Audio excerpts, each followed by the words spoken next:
Bonjour à tous et bienvenue dans cette série L'Église, le chemin, la vérité et la vie, son histoire, sa vision. Aujourd'hui, je veux continuer le récit de l'histoire et la vision de l'Église, le chemin, la vérité et la vie à Paris. Dans le premier épisode, je vous ai raconté comment Dieu est venu me rencontrer dans une nuit de juillet 2007 et ce que j'ai vécu pendant ces moments extrêmement intenses. À la fin de cette expérience, j'ai dit à Dieu, mais Seigneur, ce n'est pas que je ne te fais pas confiance, au contraire, mais je ne peux pas être sûr que tout cela vient vraiment de toi. Donc, il faut que tu me donnes une confirmation. Par tous les moyens que tu veux, mais il faut que mes amis dans le ministère et surtout mon épouse soient aussi convaincus. Et il faut que je sache absolument que c'est toi qui m'as parlé. Donc, le matin après cette nuit, moi je suis parti après le petit déjeuner avec mon épouse Kerry vers un séminaire sur le sujet de la prophétie et elle est partie dans un autre séminaire sur la louange. Maintenant c'est elle qui va nous raconter la suite. Kerry?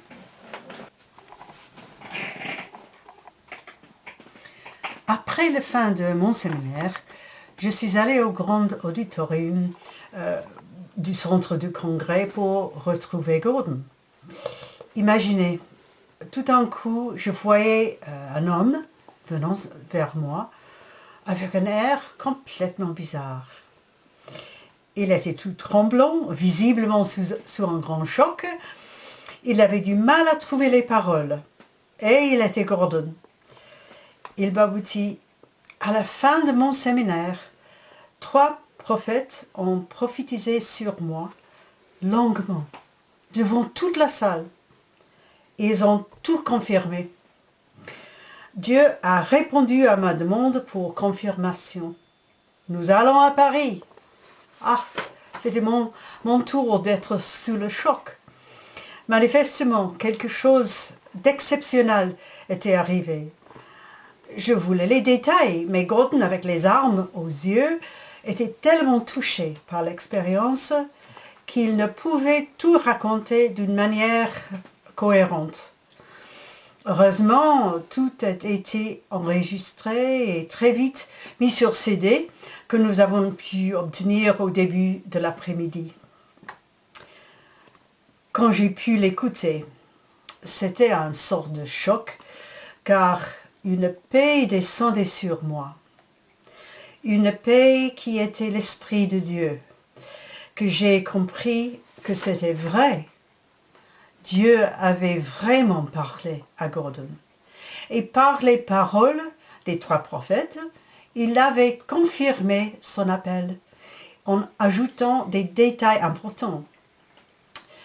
J'étais tout de suite convaincue. Et même si déménager de la Suisse, de ma belle maison, était la dernière chose que j'aurais choisie, je savais que Dieu avait parlé et que c'était impossible d'imaginer autre chose. Ce fut pour moi le début d'une toute nouvelle aventure, totalement imprévue, mais quand Dieu parle aussi clairement, on sait au plus profond de soi-même qu'il faut obéir et que ce sera la seule possibilité. Oui, j'avais peur.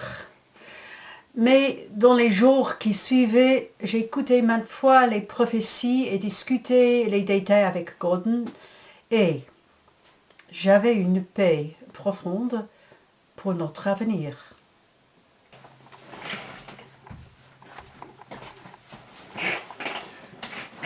Donc je reprends un peu le récit de ce qui s'est passé pendant ces prophéties. En fait, c'était à la fin du séminaire, l'enseignement était terminé, et il y avait 3 prophètes d'origine très diverse, parce que l'un était américain, l'autre était anglo-canadien, et le troisième était anglais. Moi, je ne connaissais aucun des trois, et eux, ils ne me connaissaient pas. Et nous étions arrivés donc à la fin de l'enseignement, et tout d'un coup, le prophète américain, qui s'appelle Sam Poe, se lève et dit bon, maintenant on va faire de la mise en pratique, et je vais commencer. Et puis tout de suite, il dit, j'ai l'impression qu'il y a quelqu'un ici qui a une connexion avec la ville de Paris. Soit que vous y habitez, soit que Paris est fortement sur votre cœur. De qui s'agit-il? Alors tout de suite, moi j'ai senti mon cœur battre, mais bon, on était dans une salle de quelques 500 personnes, donc je n'ai pas tout de suite réagi. Mais il y avait le silence, personne ne bougeait, donc finalement j'ai dit c'est moi du fond de la salle. Et il m'a dit bon, avancez, avancez, donc je devais aller de l'avant. Et il a commencé en disant ceci. J'ai senti que le Seigneur veut dire qu'il y a un peuple très, très, très nombreux dans cette ville, c'est-à-dire Paris. Et je sens que vous allez intercéder et qu'il y a d'autres personnes qui vont entrer dans votre vie, qui portent une vision et un fardeau similaire pour cette ville, et que Dieu veut y faire quelque chose de très significatif. Et il n'est pas question d'attendre pendant des années.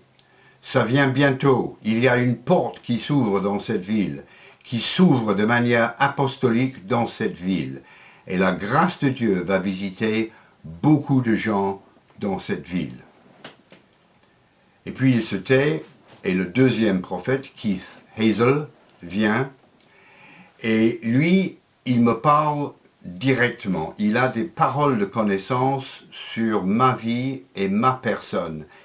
Et c'était ça qui était en fait la chose qui est le plus convaincant sur le plan purement personnel, parce que quand Dieu parle à travers quelqu'un pour révéler en quelque sorte les secrets de son propre cœur, ce qu'on a vécu 20 ans auparavant et les émotions qu'on a eues, eh bien on sait qu'il n'y a personne d'autre en fait que Dieu qui vraiment a cette connaissance. Et quand c'est un inconnu qui vous le dit, vous savez que Dieu vous parle.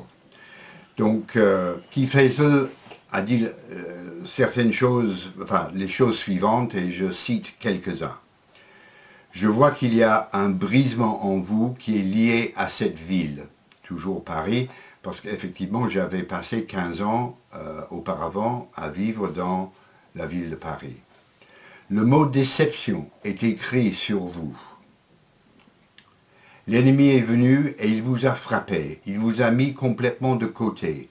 Il a fait en sorte que vous vous êtes senti découragé, démembré, comme si une partie de votre vie a été amputée. Et vous êtes parti totalement, oui, totalement abattu, et Dieu dit qu'il est le Dieu de restauration. Je vais restaurer les années qu'ont dévoré les sauterelles et les rongeurs. Et ça me parlait.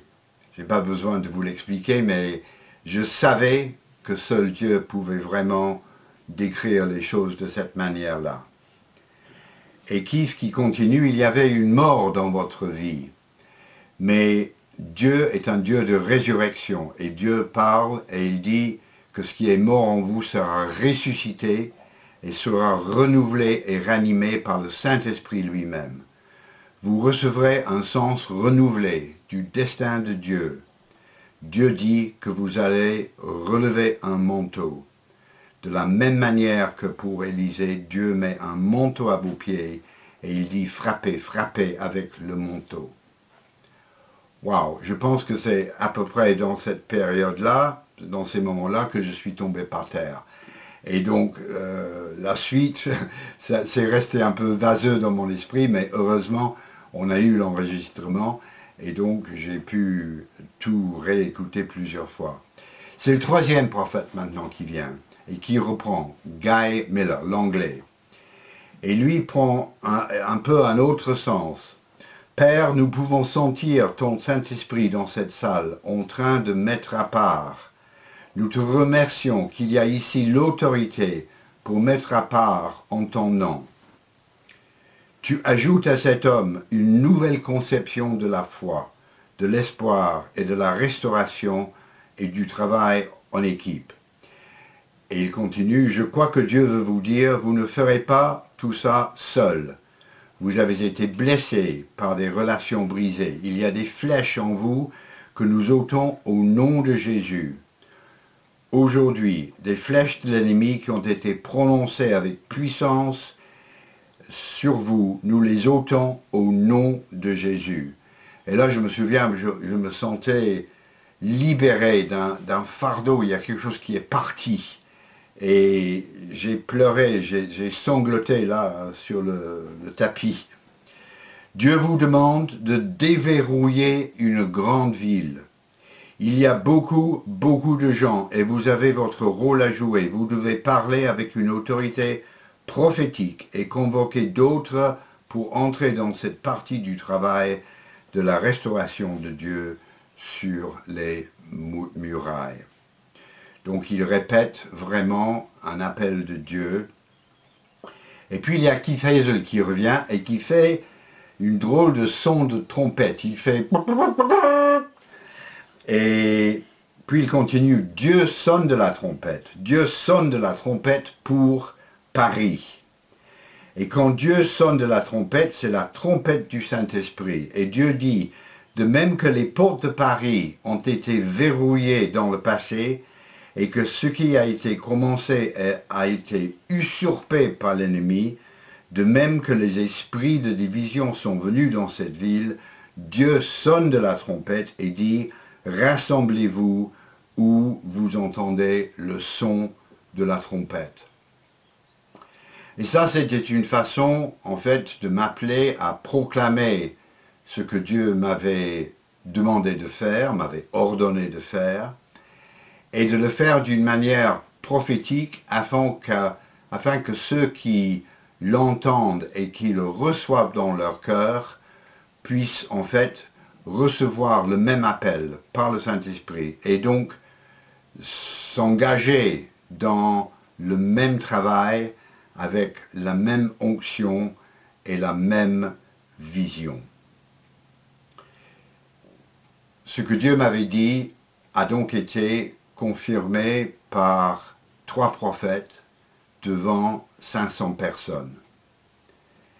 Et tous les gens dans le ministère que j'admirais, que je voyais comme étant des ministères apostoliques ou prophétiques, à qui j'ai soumis cet enregistrement, ils ont tous confirmé qu'ils l'acceptaient aussi. C'est ainsi que donc ce projet de Dieu a été lancé et confirmé. Et l'enregistrement de ces prophéties est disponible sur le même site de l'Église que ces différents épisodes de l'histoire. L'enregistrement est bien sûr en anglais, mais vous pourrez l'écouter. Et la prochaine fois, je parlerai des détails des instructions que Dieu m'a données pour le commencement de l'Église CVV.